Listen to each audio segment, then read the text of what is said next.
Yo, Scrolling Sword, welcome back. We just read chapter 16 through 18 of 1 Chronicles. Let's look at 1 Chronicles 17 through 14, where David, he wanted to build God a house, but God answered by promising to build David a house. So David's desire, it wasn't small, and it actually wasn't selfish at all. He saw the ark under the tent while he lived in a cedar house himself, and he was just thinking, this ain't right.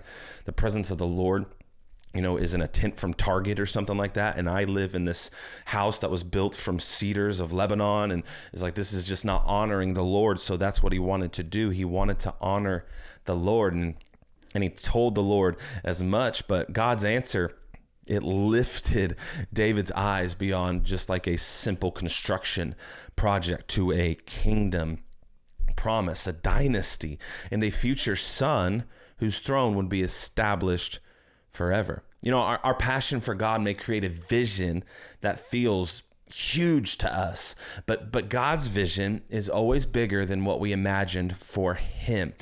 Imagine a church leader dreaming about a building, a beautiful sanctuary for God. Like, this is going to be so good for you, God, while God is already planning generations of people and families and salvations and callings and future leaders through that obedience. We must realize that the vision that we create for God is never bigger than the vision that God has for us. So to get this practical, you should hold your God-given dreams with open hands, because often the way I see it and the way that I've experienced it is that God gives me a dream, but I have to interpret it through me. And sometimes my interpretation is small. Sometimes it's short when in reality, God has a much larger and a much longer thought process and plan for us. So we gotta hold these dreams with open hands, keep the faith and keep the expectation, but know that God will likely change the plans, and we should be encouraged and that we should not be discouraged when God directs a vision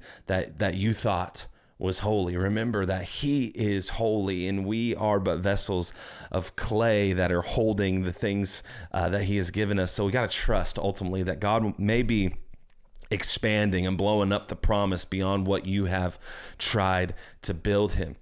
You may be dreaming about a house for God while God is speaking about a kingdom. So let's think bigger. Let's think more expansive. Let's not think our limited belief thoughts any longer. Love y'all. See you in the discussion room.